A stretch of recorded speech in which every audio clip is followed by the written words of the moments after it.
We're moving along again on the Pontiac.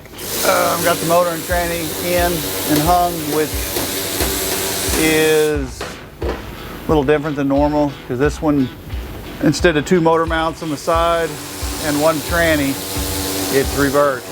There's 1 motor mount all the way to the front, but you got to hang the motor in here, and then we had to build a cradle across the top to hold the motor up to get the lift up. So then we could get it underneath and hold this up, get the cradle off, and then get the transmission in. Plus, it's a whole different way that these have to made up. They don't just go together like this. It's got to come in and then sneak up inside. Plus, there's about 30 volts for what's technically the torque converter, but this is a turbine. Nevertheless, this is in a what? Taurus converter. Taurus converter, TJ says. Horrid converter. Porridge. So now we're in, it's all bolted in. Now we can move on and tweak some brake lines and do some things. But the power rack we had put in clears real nice everywhere. Steering. We'll probably reroute the exhaust a little different. But so far, so good.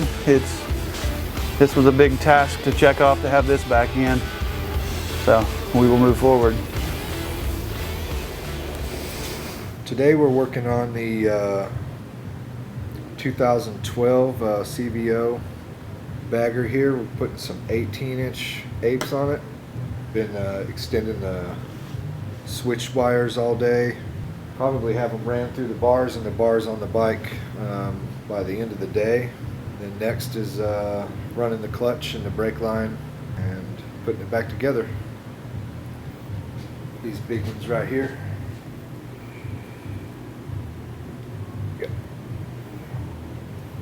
Sorry, I had it backwards.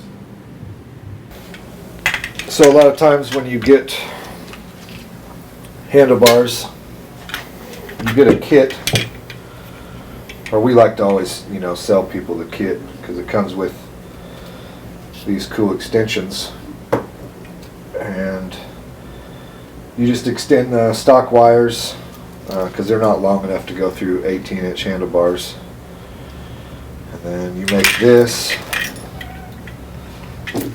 look like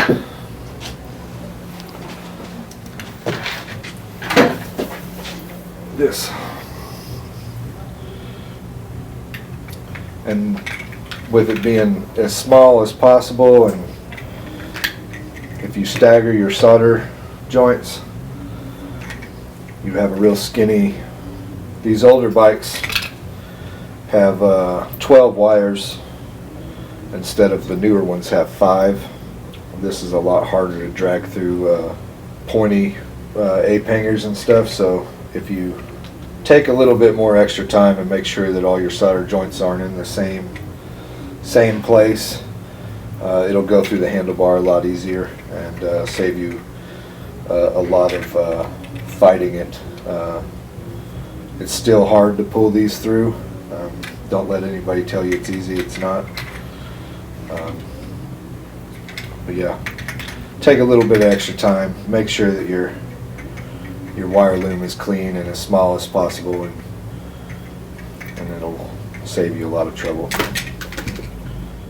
You may be my lucky star. Don't put your day job, bro. Sounds better in the shower. Acoustics, the reverb. Come on, man, get your life together. Hey, you hush. 4 bolts.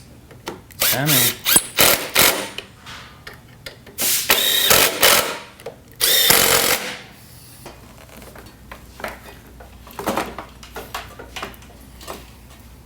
Viola. Hell yeah, that sounds so sweet. Yeah, baby. Top flight mechanics, top flight painters. What more can you ask for? Solid gold shape. And dimples.